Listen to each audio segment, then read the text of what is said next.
tema bastante interesante y creo que también necesita muchísima profundización posterior porque realmente es extenso. Entonces vamos a tratar de compartir hoy algunas situaciones, algunas reflexiones, algunos estudios bíblicos de quienes hacen justamente este trabajo de ayudarnos en la interpretación de la Biblia. Voy a compartir algunas situaciones, sobre todo siguiendo como el hilo de un autor que todos conocemos, que es Javier Picasa, y algunas otras reflexiones que por allí hemos encontrado. Entonces, con mucha alegría de hermanos y hermanas, estar aquí presentes para poder compartir este momento y estas reflexiones. Bueno, ahora sí voy a compartir mis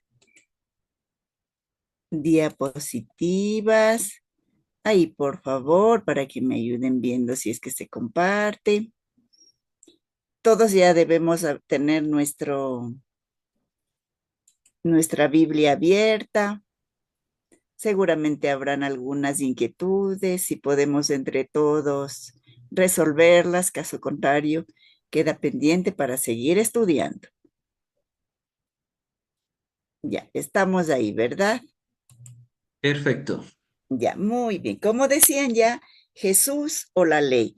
Y el texto del Evangelio de hoy está desde Mateo 5, versículos 17 al 37. Le extendí un poquito hasta el 48 para completar todo el discurso.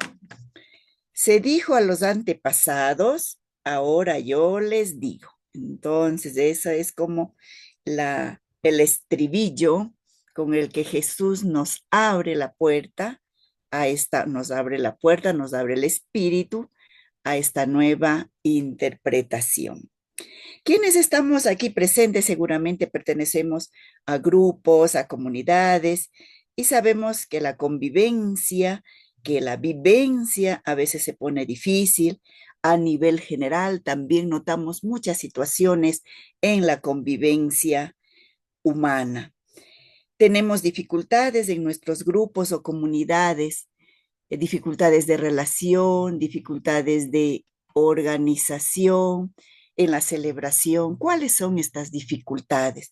Aprovechamos un momentito también para hacer conciencia de que nuestro estudio bíblico no es desarraigado de nuestras realidades concretas. Es algo personal, pero siempre en función de nuestra misión y de nuestra vida comunitaria. Somos legalistas a cumplir ritos, normas, qué situaciones de dolor y de muerte, porque el tema de la muerte es muy importante, encontramos a nuestro alrededor y en el mundo. Cómo vemos la situación de las familias, la situación de las parejas, los hijos, la vivencia del matrimonio. Y vamos a pensar un momentito. ¿Cómo vemos nosotros? ¿Qué análisis hacemos? Recordando un poquito así alguna cosita de cuando nuestro amigo Lucio nos compartió, partiendo siempre de nuestra realidad o de esta lectura del libro de la vida. Un minutito nomás vamos a ver, responder en nuestro corazón estos interrogantes.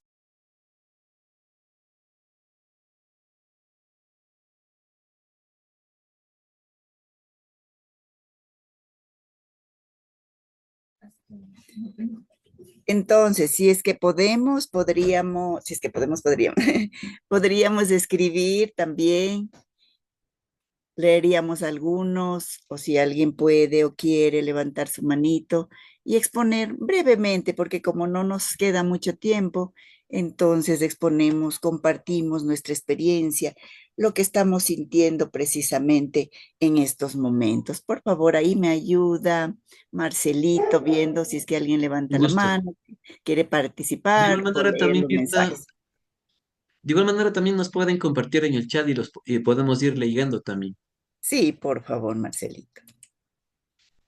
Entonces, por favor, si alguien desea compartir, alzar la mano, con Sí, gusto. Muchas gracias. cualquiera de estos interrogantes o alguna otra situación relacionada, con su realidad comunitaria. Lectura del libro de la vida.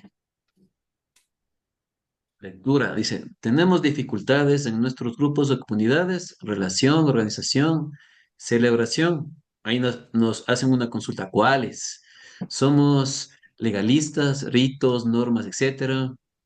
¿Qué situaciones de dolor o de muerte encontramos a nuestro alrededor y en el mundo? También, ¿cómo vemos la situación de las familias? Muy lindas preguntas, ¿eh? Muy interesantes preguntas. Entonces podemos escribir o una persona que por favor quisiera compartir alguna de estas respuestas. Sí, por favor. O si no, vamos a hacer como en la escuela. Ahí está. Michelle, por Muy favor, muchas bien, gracias. Michelle. Muchas gracias. Respecto justamente a la interrogante, bueno, sí, la verdad es que me llega un momento como muy importante como comunidad porque he percibido un poco lo que es la dificultad de relación. Hay algunas situaciones un poquito internas, lastimosamente yo desconozco porque justamente estuve un tiempo, eh, digamos que no perseverando en la comunidad, pero luego cuando regresé ya había sentido algunas divisiones.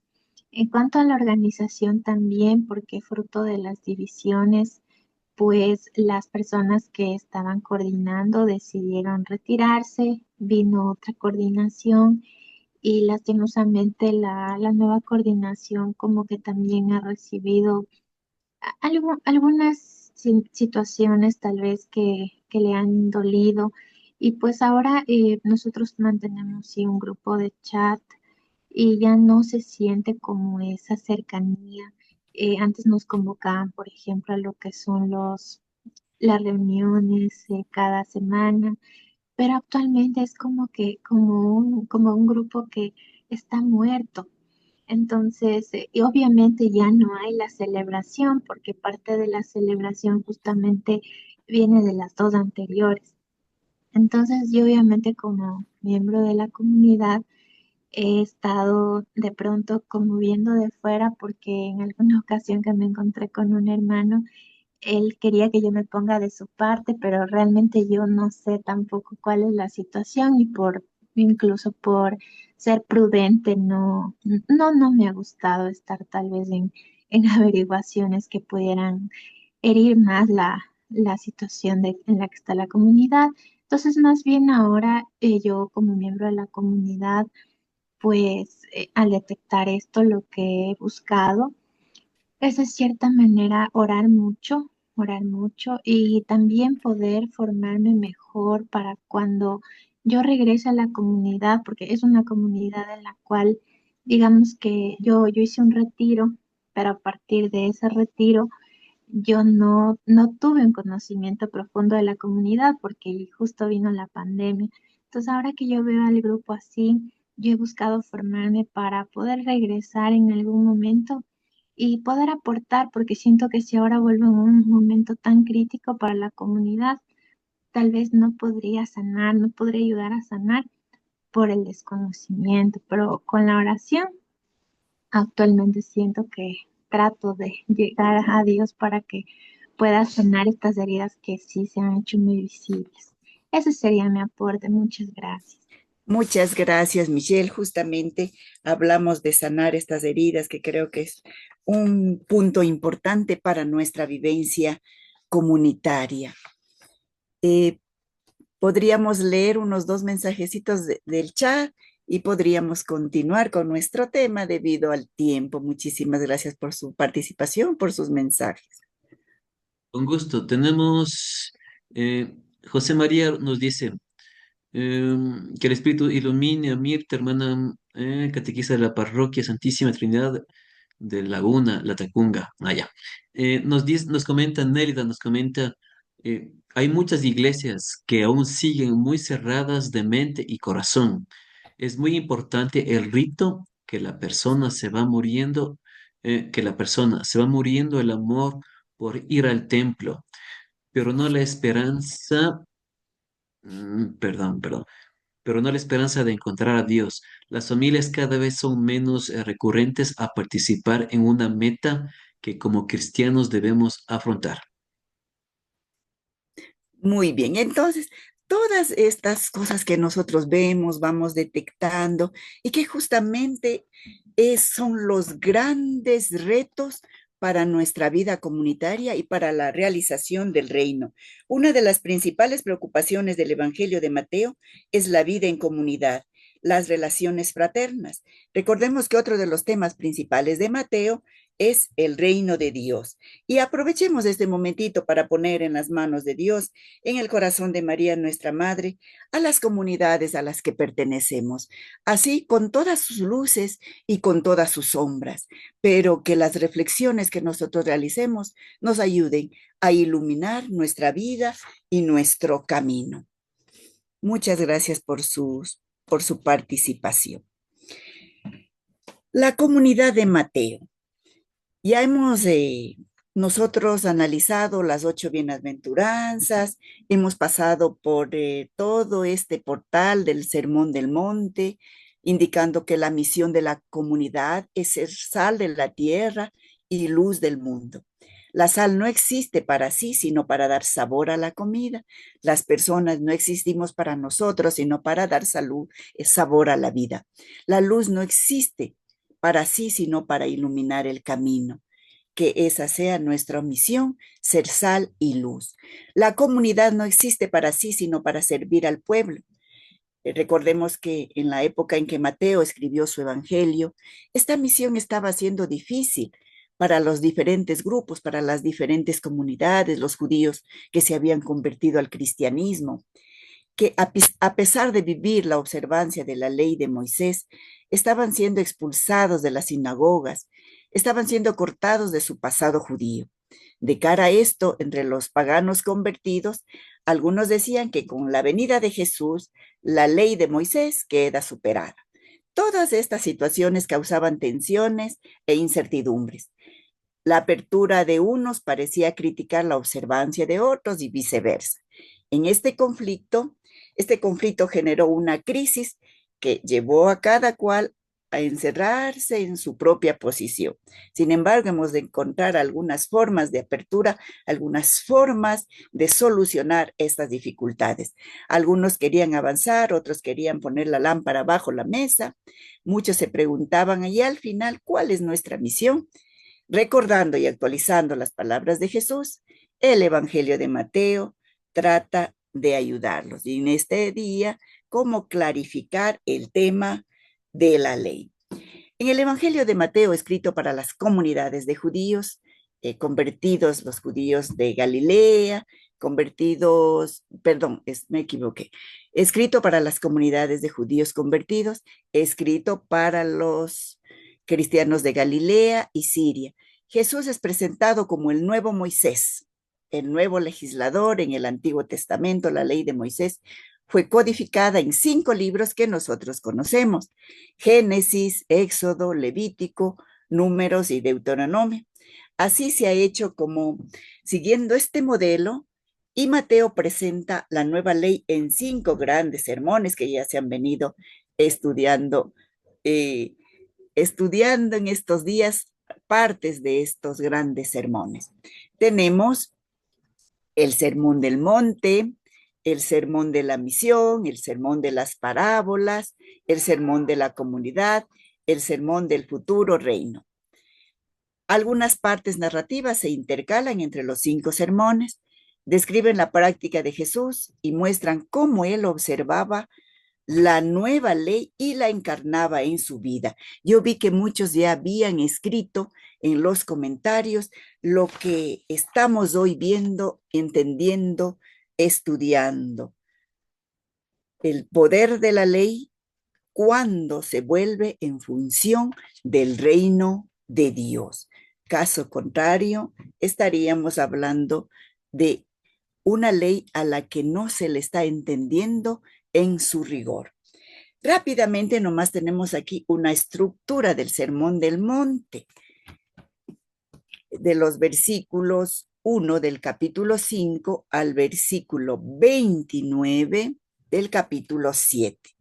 Tenemos la parte A, que es la ambientación, y en concordancia con 7, 28, 29, las reacciones de los oyentes.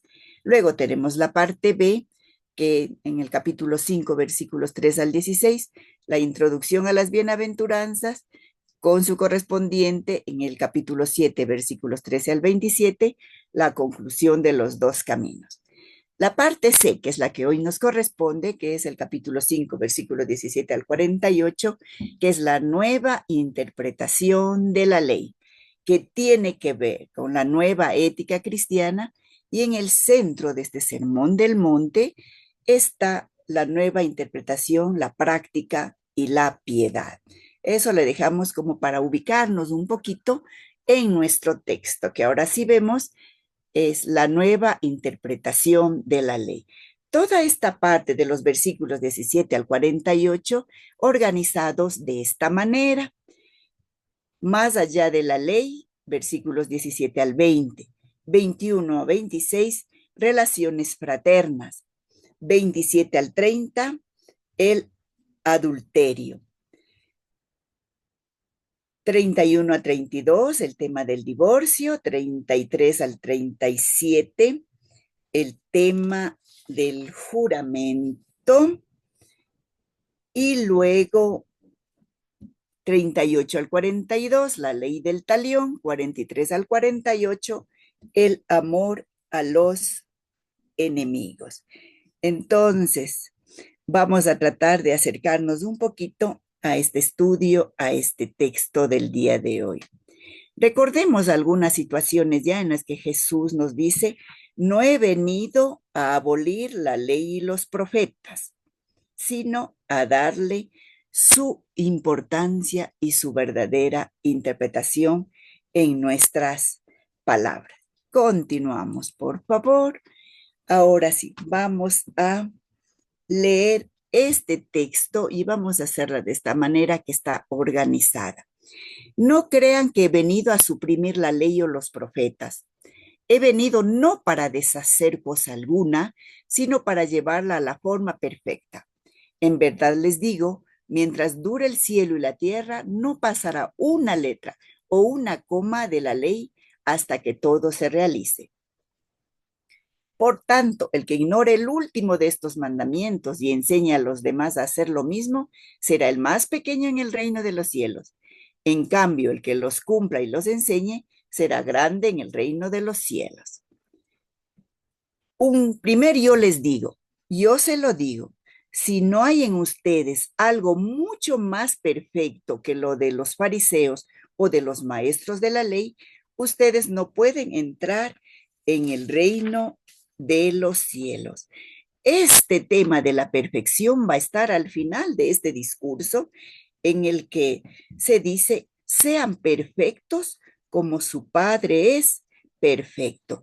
Y Jesús no habla de su perfección, sino sean perfectos como su Padre es perfecto. Continuamos con nuestra lectura, que es un poco larga. Ustedes han escuchado lo que se dijo a sus antepasados: no matarás. El homicida tendrá que enfrentarse a un juicio. Y vemos acá el yo les digo de Jesús. Pero yo les digo, si uno se enoja con su hermano, es cosa que merece juicio. El que ha insultado a su hermano merece ser llevado ante el Tribunal Supremo. Si lo ha tratado de renegado de la fe, merece ser arrojado al fuego del infierno. Palabras fuertes. Por eso, si tú estás para presentar tu ofrenda en el altar y te acuerdas de que tu hermano tiene algo contra ti, ¿sí? No es que yo tenga algo contra mi hermano, sino que algún hermano tenga algo en contra de nosotros. Deja allí mismo tu ofrenda ante el altar y vete antes a hacer las paces con tu hermano. Después vuelve y presenta tu ofrenda.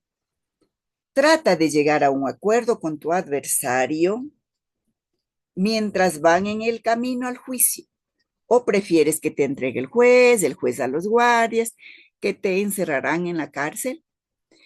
En verdad te digo, no saldrás de allí hasta que hayas pagado hasta el último centavo. Sigamos con nuestra lectura, ustedes ya lo escucharon hoy también en las diferentes Eucaristías, reflexiones que tuvieron, gracias a Dios, la oportunidad de hacerlo. Ustedes han oído que se dijo no cometerás adulterio, pero yo les digo, quien mira a una mujer con malos deseos, ya cometió adulterio con ella en su corazón. Ahora viene como una pequeña aclaración que se hace después de cada antítesis. Por eso, si tu ojo derecho te está haciendo caer, sácatelo y tíralo lejos, porque más te conviene perder una parte de tu cuerpo y no que todo tu cuerpo sea arrojado al infierno. Y si tu mano derecha te lleva al pecado, córtala y aléjala de ti, porque es mejor que pierdas una parte de tu cuerpo y no que todo tu cuerpo sea arrojado al infierno. Los símbolos del ojo y de la mano. También se dijo, el que se divorcie de su mujer debe darle un certificado de divorcio. Pero yo les digo, si un hombre se divorcia de su mujer, a no ser por motivo de infidelidad, es como mandarla a cometer adulterio.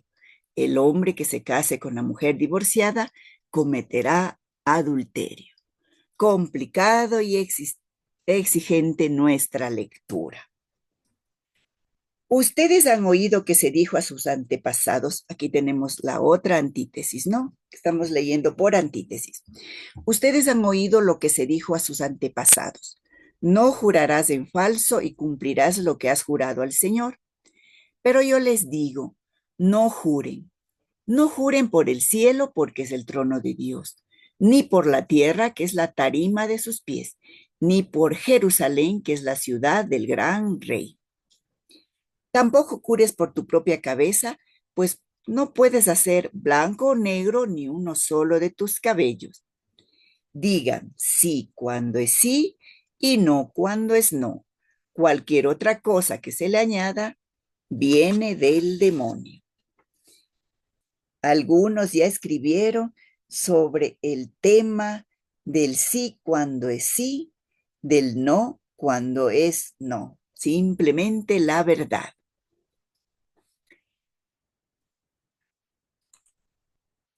Y continuamos. Otra antítesis. Ustedes han oído que se dijo ojo por ojo, diente por diente, la conocida ley del talión. Pero yo les digo, no resistan al malvado. Antes bien, si alguien te golpea la mejilla derecha, ofrécele también la otra. Si alguien te hace un pleito por la camisa, entrégale el manto. Si alguien te obliga a llevarle la carga, llévasela el doble más lejos. Da al que te pida y al que espera de ti algo prestado, no le vuelvas la espalda.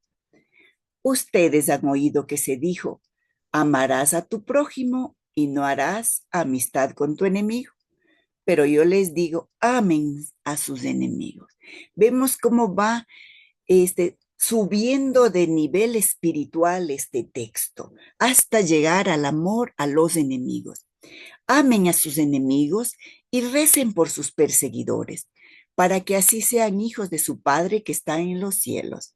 La característica de los hijos del Padre Dios que está en los cielos, porque Él hace brillar su sol sobre malos y buenos y envía la lluvia sobre justos y pecadores. Si ustedes aman solamente a quienes los aman, ¿qué mérito tienen? También los cobradores de impuestos lo hacen. Y si saludan solo a sus amigos, ¿qué tienen de especial? También los paganos se comportan así. Y aquí el versículo 48 termina, por su parte, sean ustedes perfectos, como es perfecto el Padre de ustedes que está en los cielos. Seguramente necesitaríamos para estudiar todo este texto algunos meses o algunos años. Vamos a hacer un pequeño acercamiento a lo que nosotros podemos hacer. No he venido a abolir la ley, sino a darle su cumplimiento. ¿Qué conocemos de estos textos? Como les indicaba, algunos de nuestros hermanos y hermanas que asisten a este bonito momento de reflexión ya iban escribiendo. y seguramente ya habremos asistido a las diferentes Eucaristías, habremos leído, habremos escuchado algunos comentarios en el YouTube, habremos visto los comentarios de nuestras bíblicas o de algunos otros textos, entonces tendremos ya en nuestra mente algunas situaciones con respecto a la lectura e interpretación de este texto, que sí me pareció bastante exigente y mm, bastante interesante en la aplicación para nuestras comunidades y para nuestra vivencia. Ahora sí, tenemos acá como el cuerpo del discurso, que inicia en capítulo 5, versículo 17. No crean que he venido a suprimir la ley y los profetas. Se abre el discurso indicando la ley o los profetas. Esto que es sumamente importante para los israelitas, la ley y los profetas. Y se cierra el discurso en el capítulo 7, versículo 12. Todo lo que ustedes desearían de los demás, háganlo con ellos.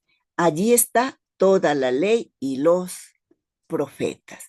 Cuando en la transfiguración apareció Moisés y Elías, justamente ya nos explicaron el tema, representante de la ley Moisés, representante de los profetas Elías.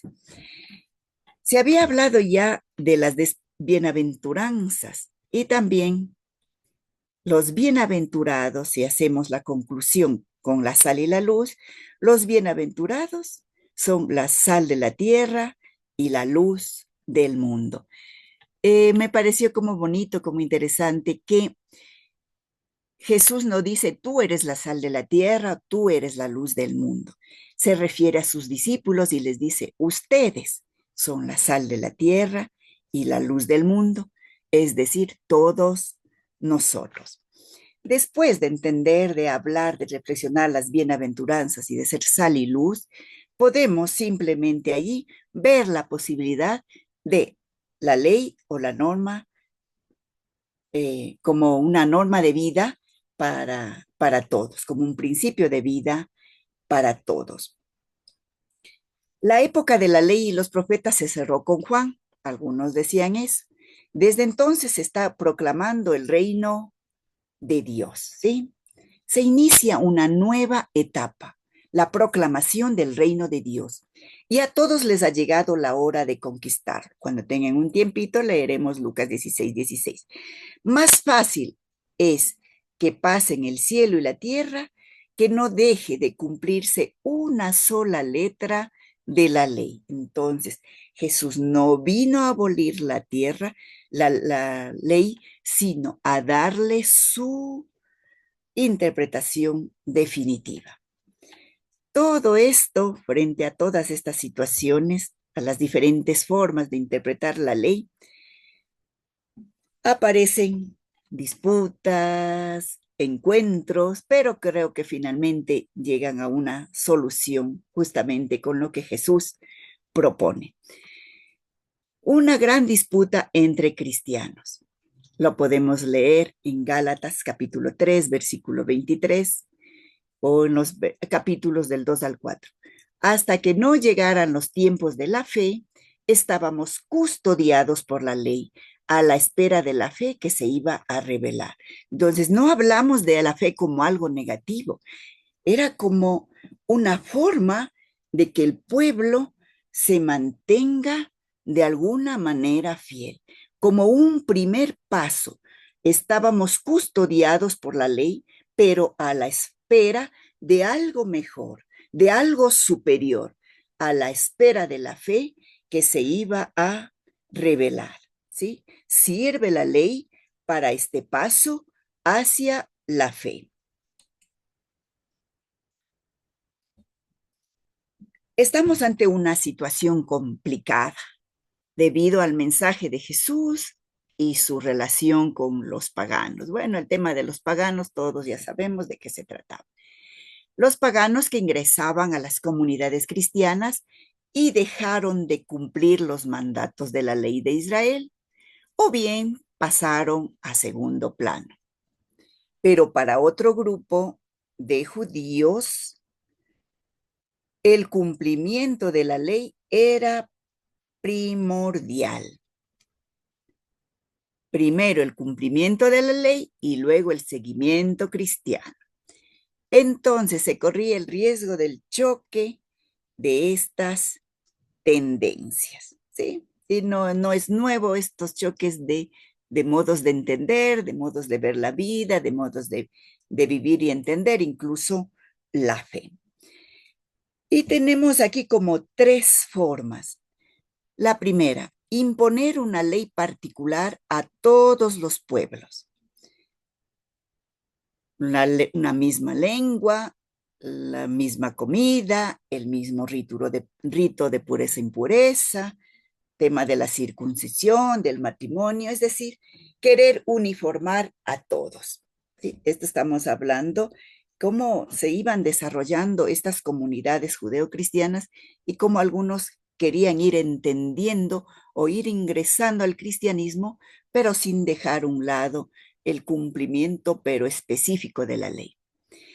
Olvidar todo el tesoro espiritual, moral e histórico de Israel y que de cierta manera se mantiene en la ley. Y luego las iglesias paulinas, que abandonando ciertas normas y conservando el patrimonio ético y profético de la ley, se mantenían fieles a Jesús y al Evangelio. Jesús no negó el valor de la ley, la entendió de modo radical como principio de conducta, de modo profético, insistiendo en el valor de las personas. El valor de las personas por encima de normas de pureza, principios religiosos, ley del sábado. Recordemos siempre a Jesús curando en sábado, cosechando en sábado, siempre él poniendo por encima de la ley lo más importante, que es la persona. Por encima de la ley está la dignidad de las personas. Si es que todavía estamos aquí juntos en este camino, continuamos con estas distintas maneras de entender e interpretar la ley, que era como el tema central del cristianismo primitivo, porque sí debió ser bastante fuerte, porque se está analizando toda una convicción de años y aceptando algo totalmente nuevo. Entonces, ¿cómo se va uniendo este camino o siguiendo este hilo desde el Antiguo Testamento? Y tenemos a los helenistas y Pablo, a Pablo que indica que la ley forma parte de una historia y por lo tanto no nos podemos deshacer de esta historia. El tema de la ley eterna. Nos explican también acerca de los niveles de la ley, una apertura universal cristiana en línea profética y finalmente, que es a lo que nosotros queremos llegar, la ley al servicio de una mayor justicia. Y estamos aquí. La manera de entender el cumplimiento de la ley variaba entre las comunidades. Aquí el discurso de Esteban en el libro de los Hechos, pasando por el Evangelio de Mateo hasta llegar a Santiago. Jesús había superado ya un tipo de estructura legal. Acepta, como sabemos todos, acepta en el reino a perdidos, pecadores, enfermos, expulsados. Esta apertura liberadora es el principio y la base de esta novedad cristiana. Como les decía, debe haber sido duro este paso de estas grandes convicciones a esta novedad cristiana. El camino de Jesús de un modo universal. Así, si se sienten liberados del cumplimiento de la ley del judaísmo y se integran a la iglesia todo tipo de personas. Se iban formando comunidades mixtas de judíos y paganos, fundadas en la libertad del Espíritu de Cristo. Uno de los conflictos también que se iban presentando es cuando se indica que Jesús fue condenado por el judaísmo legal del templo de Jerusalén. Muchos conflictos debe haber causado esto, que fue una realidad. Ahora, acercándonos un poquito más a Pablo. Para Pablo, la ley forma parte de una historia y lo aplica de esta manera. Frente al judaísmo rabínico, que consideraba la ley como algo eterno hasta el fin del mundo. En verdad les digo, mientras dure el cielo y la tierra, no pasará una letra o una coma de la ley hasta que todo se realice. Se empieza entonces frente a esto a entender la ley de un modo histórico, de los pasos que se ha venido dando hasta este momento de esta nueva interpretación. ¿Qué nos dice? El esquema histórico de Pablo. Primero hubo muerte sin ley. Recordamos Génesis capítulo 2 al 5, Romanos capítulo 5, versículos 13 al 14, que está aquí. No había ley todavía, pero el pecado ya estaba en el mundo. Mientras no había ley, nadie podía ser tenido por rebelde, pero no obstante, el pecado estaba en el mundo. Por eso, desde Adán hasta Moisés, la muerte tuvo poder, incluso sobre aquellos que no desobedecían abiertamente, como en el caso de Adán, pero otro Adán superior a este había que venir. Aquí tenemos todo el tema, por ejemplo, de Caín y Abel. Existía el pecado y la violencia que lleva a la muerte. Esta muerte sin ley es el infierno que mata a los expulsados del paraíso. Vamos haciendo entonces un pequeño camino. Primero hubo muerte y no hubo ley. ¿Cuál es entonces el siguiente paso?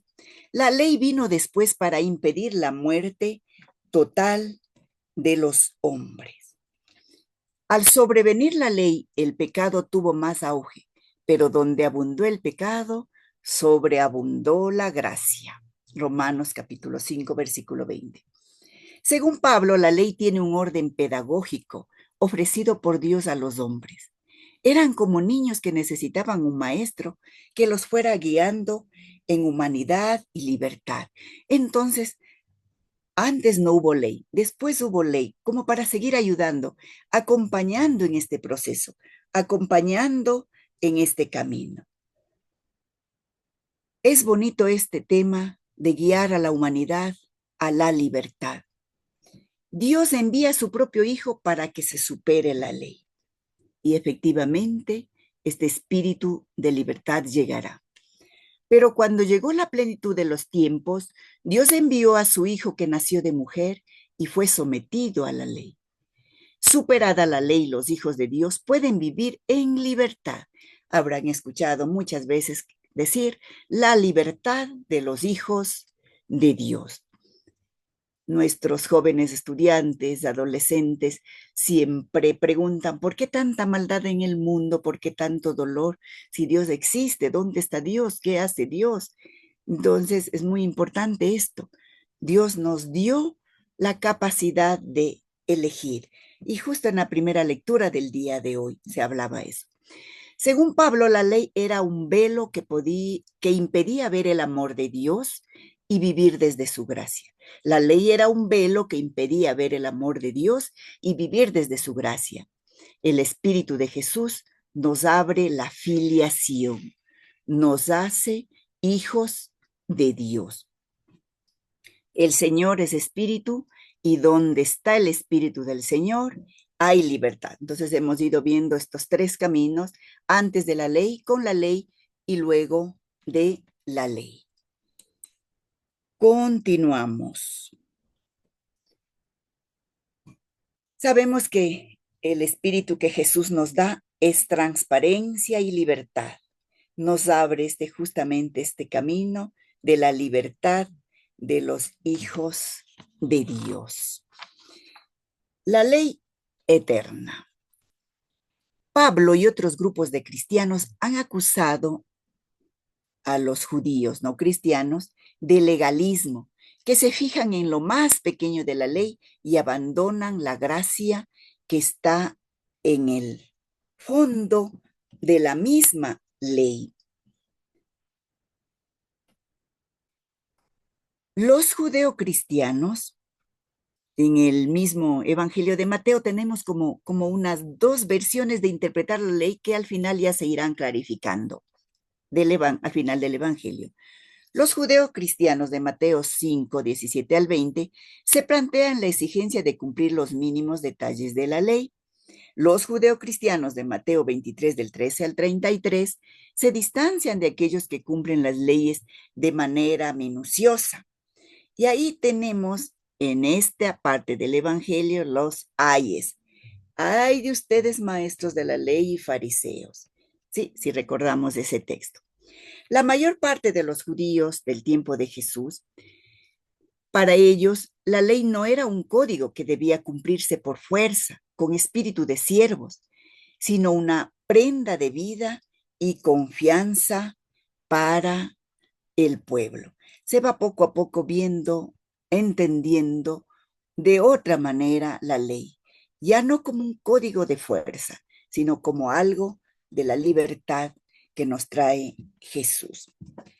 Encontramos unos dos niveles de la ley. Este es nivel A y este es nivel B, pero aquí está A mismo, pero es nivel B. Primero estamos hablando de un nivel fundacional, de esa esencia, la experiencia de oración, los principios éticos que pueden haber detrás de la ley y la historia fundamental. ¿Qué significa esto? ¿Qué es lo que quiere ratificar el Evangelio de Marco? Conservar y universalizar, pero estos principios éticos, no la letra muerta como tal. El segundo nivel es el nivel particular. Estamos aquí frente a normas y costumbres propias de Israel, que no podían imponerse sobre los pueblos restantes.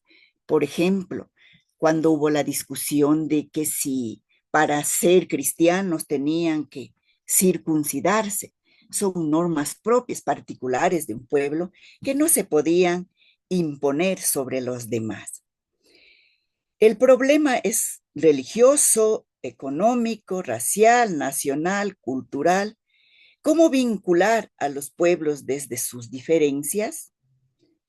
¿Cómo encontrar raíces universales que puedan unirnos?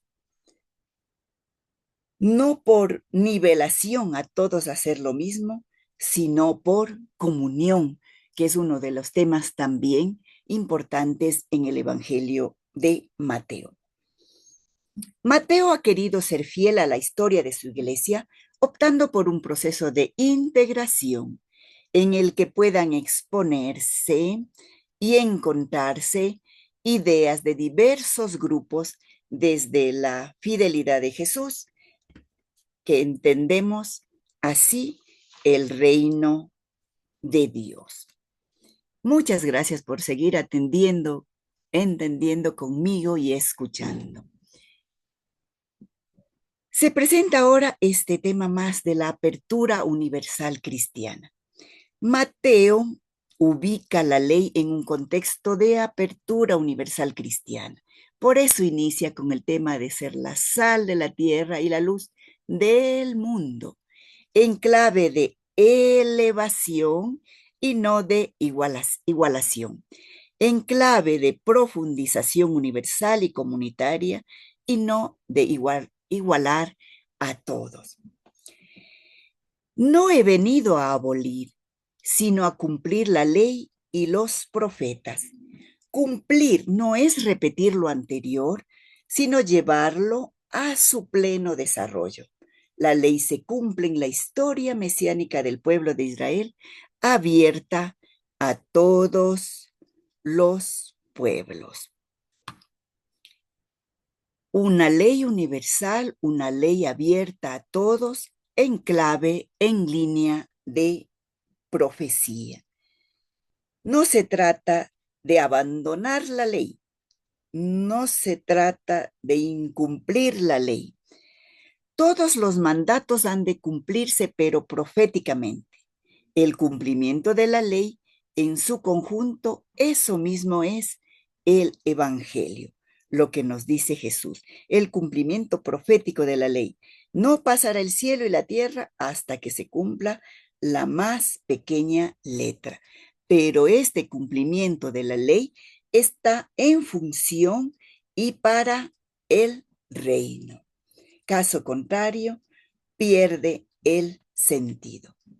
Encontramos aquí varias dificultades, varias situaciones, una disputa eclesial en Mateo.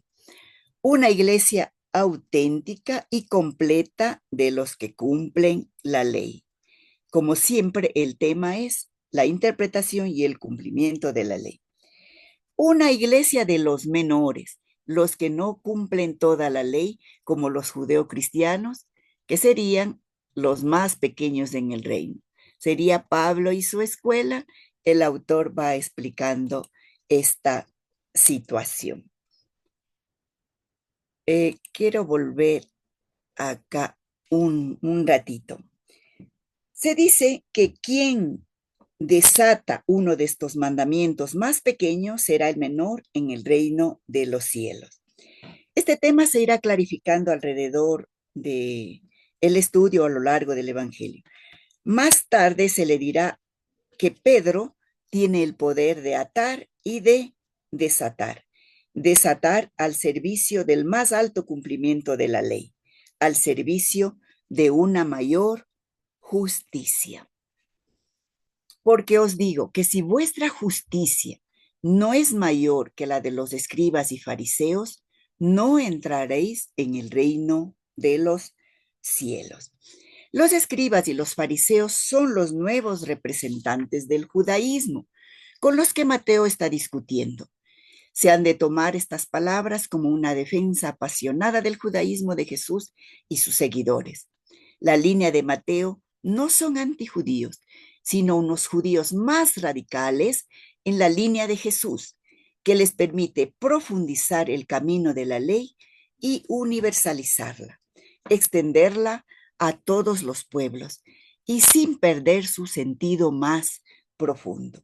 Este evangelio nos dice, vayan por todos los pueblos y háganles a todos que sean sus discípulos y bautícenles en el nombre del Padre, del Hijo y del Espíritu Santo, y yo estaré con ustedes todos los días hasta el fin del mundo.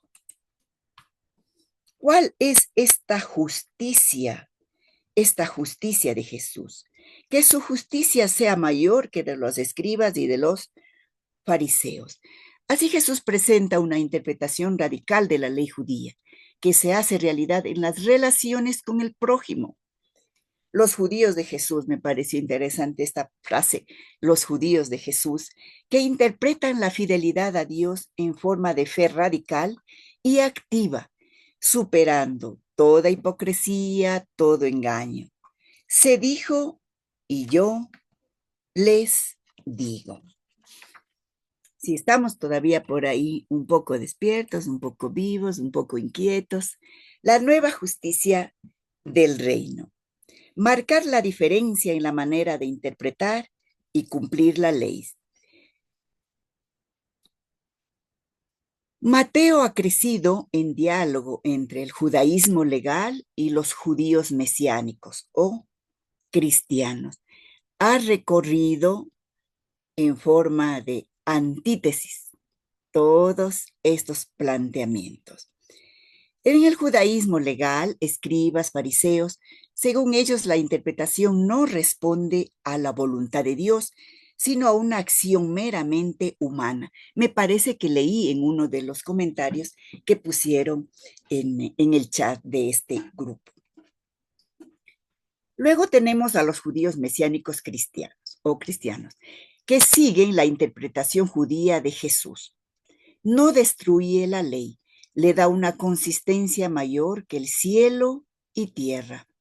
El Evangelio es una experiencia de vida que se funda en la ley de Israel, no para negarla, sino para trascenderla desde el interior. Entonces, este camino que se viene haciendo desde el Antiguo Testamento, una experiencia de vida, el Evangelio, se funda en la ley de Israel, pero no para negarla, sino para trascenderla desde el interior.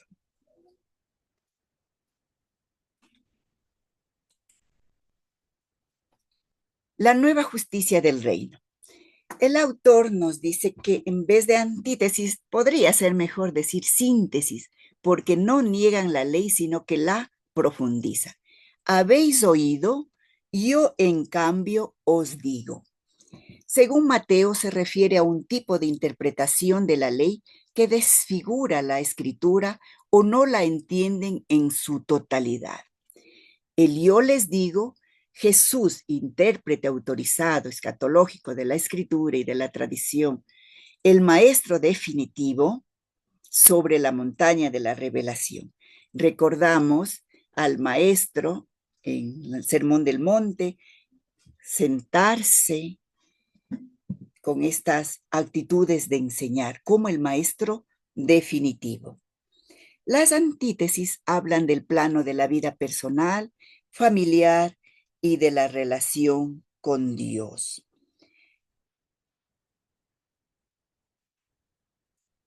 Continuamos. Tenemos aquí los capítulos 5, versículos 21 al 26. Algunos temas que así están planteadas las antítesis.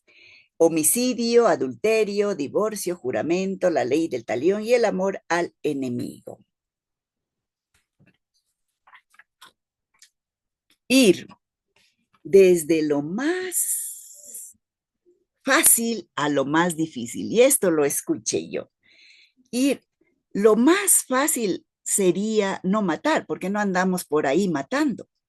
Pero lo más difícil es entrar al corazón. Entonces, estas antítesis siempre irán desde lo fácil a lo más íntimo y a lo más profundo, que es lo difícil. Homicidio. Vamos desde el tánatos de la violencia hasta el eros del amor. Partimos desde el homicidio hasta llegar acá, al amor al enemigo. Sitúa el cumplimiento de la ley en un plano superior de perdón y gratuidad. Da sentido en perspectiva de evangelio. Y así se ha hecho este camino, desde el no matar hasta el amor al enemigo. Podríamos decir que el no matar, de cierto modo, es fácil, pero el amor al enemigo sería lo sumamente exigente y difícil. Homicidio, impulso de muerte, no matar.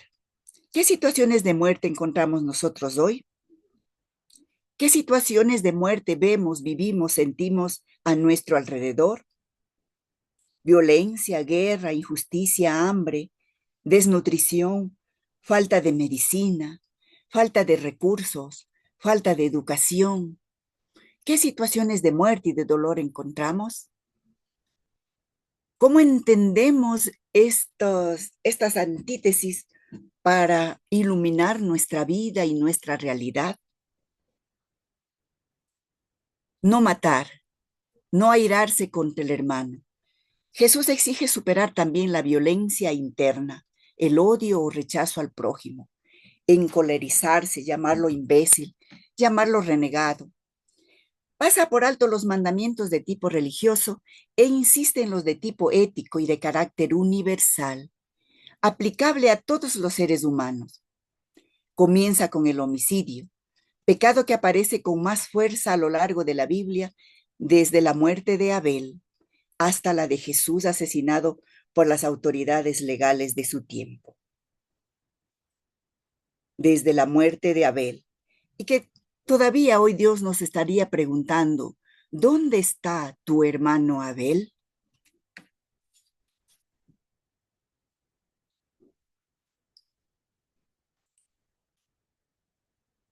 Jesús retoma la tradición bíblica centrada en el no matarás.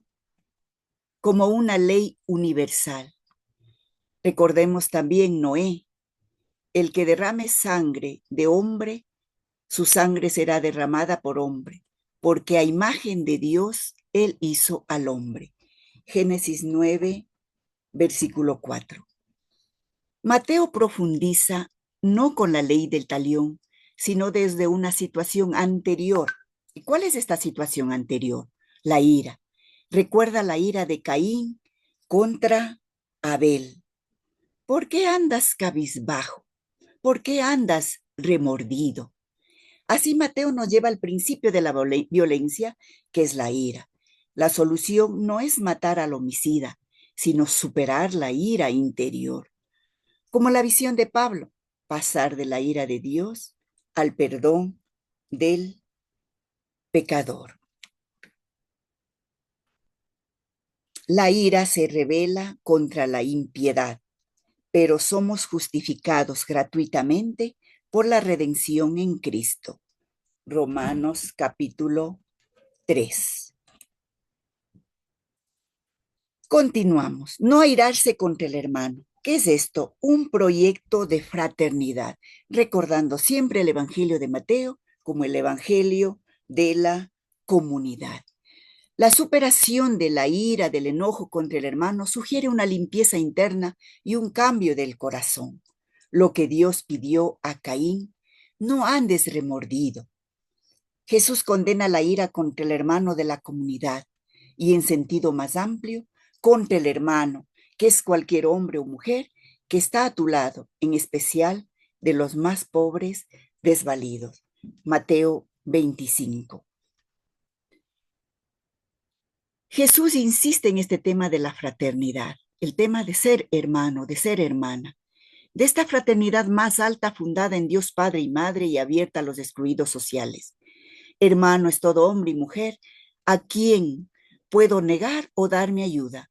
Jesús en Mateo nos invita a la tarea suprema y más honda de la fraternidad, frente a la ira que lleva a la muerte, frente al cainismo, hablando de esta situación de Caín y Abel, frente al cainismo antiguo, ustedes todos son hermanos y hermanas.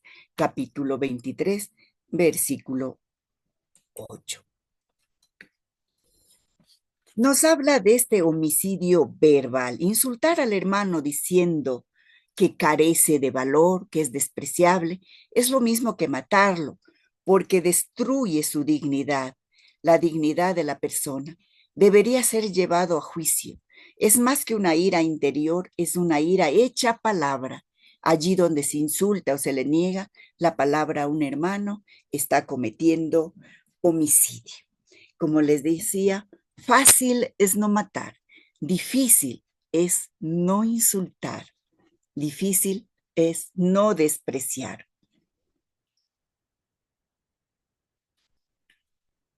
Reconciliación más que sacrificio. Resolver los problemas interhumanos, que nadie tenga algo en contra de su hermano, es el tema universal de la profecía israelita. Si es que leemos estos textos, es justamente contra la injusticia. Luego, hacer un culto que no tenga que ver con la justicia y con el derecho de los hermanos y hermanas. Isaías 1, Jeremías 7. La verdadera ofrenda es la justicia interhumana, que su justicia tiene que ser mayor que la de los fariseos.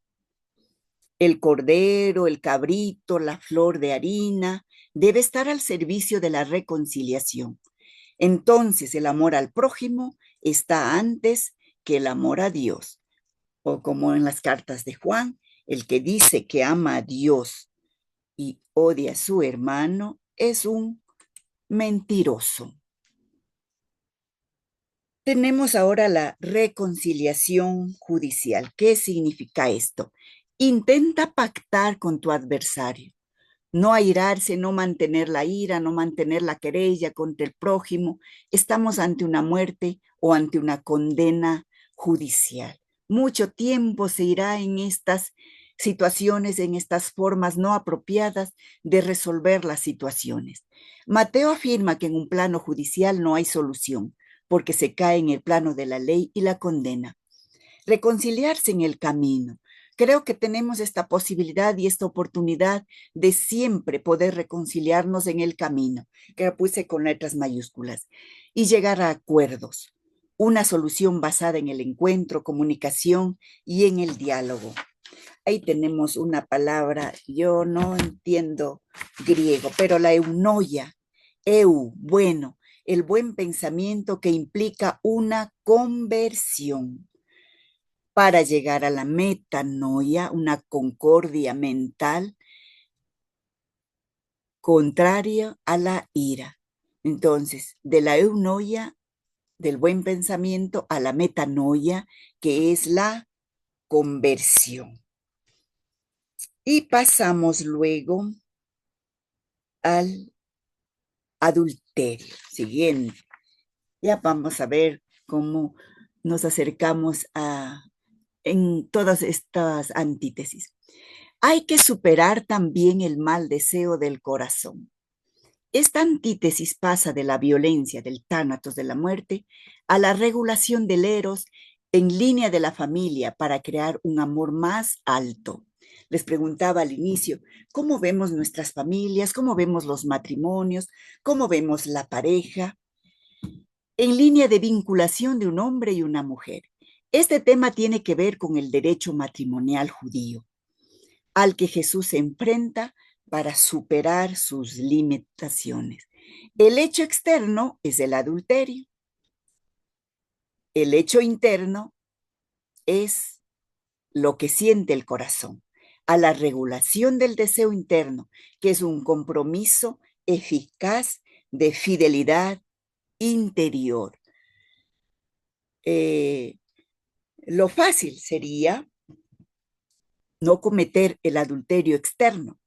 Lo difícil, lo más difícil, es amar y respetar siempre este compromiso de fidelidad interior. En el principio, el matrimonio es una forma de vinculación entre personas igualmente valiosas, lo que vemos en Génesis 1 y 2. Luego forma parte de una estructura patriarcal, ya conocemos nosotros, la estructura piramidal de dominio del varón sobre la mujer en función de la descendencia y la estabilidad de los grupos. La mujer ya no es más la compañera en relación de igualdad, importa solamente como madre, en función también de la reproducción y de que se mantengan los pueblos, los grupos. En ese sentido, la poligamia no constituye en aquel momento un problema social o familiar. En Éxodo 20:14 y Deuteronomio 5:18, el adulterio no se entiende como un pecado sexual, ni como una ruptura varón-mujer, sino, lamentablemente, como un atentado contra la propiedad del marido. Por lo tanto, el divorcio es un derecho del esposo que podía repudiar o abandonar a su mujer. Si leemos Deuteronomio 24:1-4, el esposo ya decidía divorciarse, escribía la carta de divorcio y le mandaba a su esposa. Pero ahora pasamos del adulterio físico al adulterio del deseo. ¿Quién mira a una mujer para desearla y adulteró con ella en su corazón? El adulterio también proviene del interior de la persona.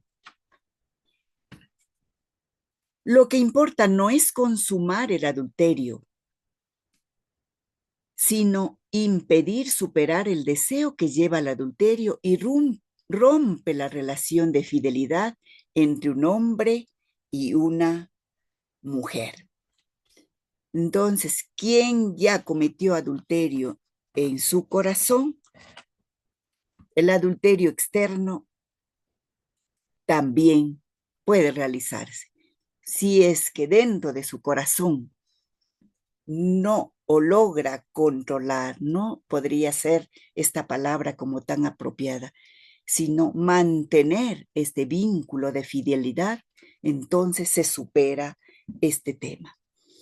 Tenemos el escándalo del ojo, el ojo derecho y el escándalo de la mano derecha. El ojo es lámpara del cuerpo y así lo alumbra si es luminoso. Si el ojo mira a una mujer ajena para desearla, se puede volver malo si se deja dominar por ese deseo, pervertirse por un tipo de pasión incontrolada. Se debe buscar la educación del deseo por un amor sin adulterio. El ojo tiene que ser siempre esa luz, siempre tiene que estar iluminando. Es el modo de pensar, el modo de ver la vida, el modo de entender en este caso la familia, la fidelidad. El escándalo de la mano derecha, que debe ser la mano buena, el ojo bueno también. Símbolo de la acción de la mano que trabaja y se relaciona con otros. Una mano buena en esa línea se sitúa en los milagros de Jesús. La mano vinculada a un deseo sexual posesivo puede hacer que el hombre caiga, pierda su dignidad, destruya a los demás, destruya la familia, destruya la comunidad. Seguidamente del adulterio tenemos el tema del divorcio. El que repudia a su mujer y le da un acta de divorcio, como habíamos dicho, y que era considerado como un derecho del esposo en Deuteronomio 24:1-3, presenta dos condiciones para el divorcio: que el marido le entregue un documento al expulsarla. Bueno, ella tenía que andar por la plaza para que todos vean de que fue una mujer repudiada y expulsada. Que no pueda tomarla de nuevo por esposa, otra persona, si ya le vio que era repudiada y expulsada, para que la mujer no pueda ser sujeta de arbitrariedad, ¿sí? De alguna manera, para que pueda, en este caso, encontrar una nueva forma lejos de esta situación ya de haber sido expulsada. Un bonito texto, el Cantar de los Cantares. Ingresa el Cantar de los Cantares en el canon bíblico. Jesús va más allá de la ley y pide fidelidad plena entre varón y mujer. Y el Cantar de los Cantares es un bonito texto que habla ya con una tendencia monogámica. Y la palabra de Jesús que habla de la fidelidad entre varón y mujer, Mateo expone su argumento. Hay una cláusula porneia o en caso de fornicación, ruptura fática del matrimonio. Aquí ya, en caso de que haya habido este adulterio consumado, de hecho, ya violó esta regla, esta ley, este amor, este lazo matrimonial. El matrimonio de inmediato ya está roto. El matrimonio se rompe por cualquier tipo de infidelidad interior o exterior, porque deja de ser signo del amor de Dios. El matrimonio se rompe por cualquier tipo de infidelidad interior o exterior, porque deja de ser signo del amor de Dios. Me parece muy, muy exigente. Y pasamos al tema del juramento. Jesús prohíbe utilizar a Dios para resolver temas humanos. No perjurarás, no juréis de modo alguno. Otro punto importante, hermanos, no jure ni por el cielo, ni por la tierra, ni de ninguna otra forma.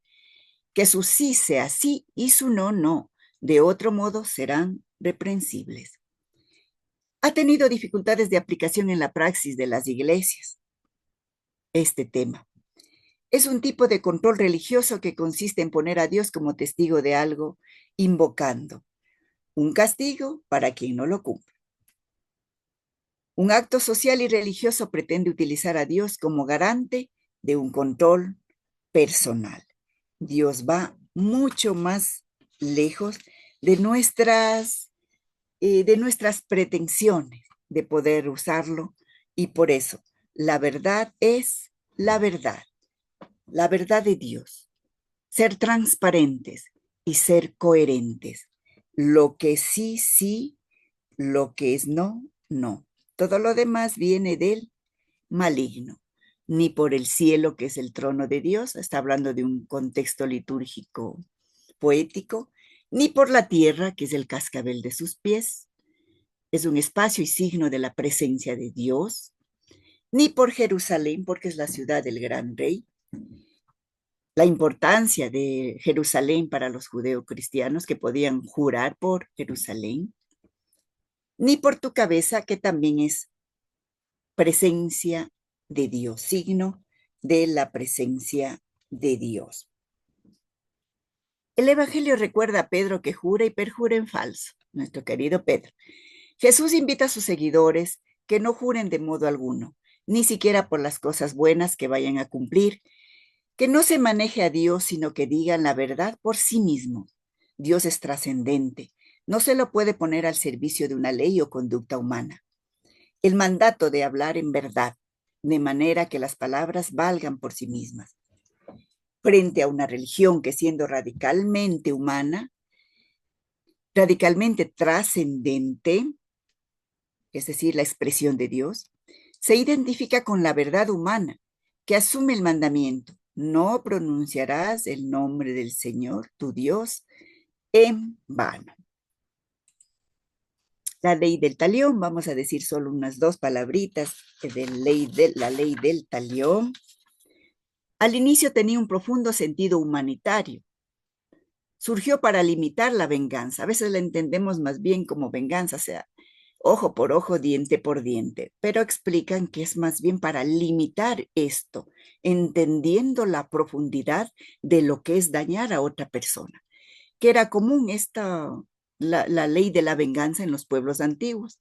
Aquí se habla de Caín para que nadie quiera vengar tu muerte.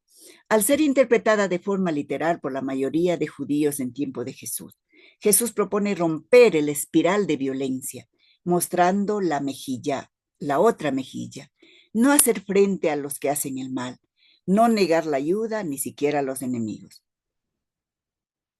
Con la llegada del reino llega el amor que rompe las leyes de correspondencia, mal por mal, bien por bien, mal por bien, bien por mal.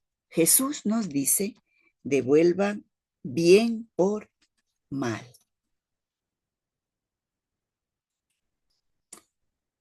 Y el culmen, pasando desde el tema de no matar hasta cerrar con el amor al enemigo.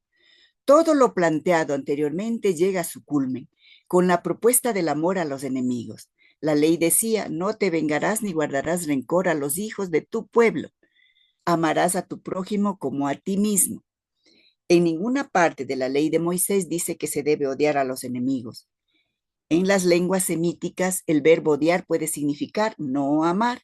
Sí, por ahí tenemos del que no odia a su padre o a su hermano no es digno de mí. Entonces, en las lenguas semíticas, el verbo odiar puede significar no amar. La aplicación que hace Jesús es la raíz del amor cristiano. Un amor sin fronteras que solo puede entenderse como expresión del amor de Dios, y así deben amar los discípulos. Vosotros pues sed perfectos como es perfecto vuestro Padre Celestial. Resumen de la enseñanza contenida en las antítesis anteriores, los discípulos y discípulas están llamados y llamadas a manifestar en su vida la perfección de Dios, que ama incondicionalmente a todos. ¿Cómo ilumina este texto nuestras realidades, nuestras comunidades, nuestras familias? ¿Cuáles son nuestros compromisos? ¿Cómo podemos hacer nosotros un mundo más justo, más fraterno? ¿Cómo podemos evitar las situaciones de muerte, de injusticia, de dolor? ¿Cómo vivimos no matar y amar incluso a nuestros enemigos?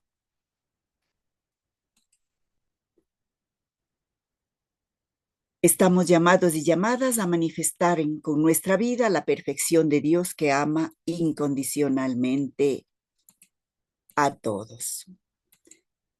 Me he extendido 19 minutos. Muchas gracias por su atención. A usted, Mirta, muchas gracias. Estamos todos con esas incógnitas. Vamos a ver las preguntas. Eso quiero ver yo. Vamos a ver. Ya saben, que deseen, por favor, hacer sus preguntas. Igual, de igual manera, escribir en el chat. Vamos a ver qué Eh, tenemos. Padre Jorge, ¿cómo está usted? Por ahí le veo padre, me parece. Muy bien, muy bien. Hasta que elaboren sus preguntas, pues agradecerle a Mirta por su enseñanza, por esta bonita reflexión. Y realmente, pues la ley de Jesús nos cuesta aplicarla a todos, como ella dice, ¿no? A veces es fácil saberla o memorizar, pero en la práctica, ¿sí? Inclusive, más que nada, amar a nuestros enemigos, a los que nos han hecho mal. Sí, ya tenemos tarea para justo al inicio de la cuaresma que ya se acerca, ¿no? Es un tema que nos motiva y nos invita también a revisar nuestra vida, a evaluarnos y dar testimonio. Muy bien, le agradecemos a Mirta por bonito mensaje.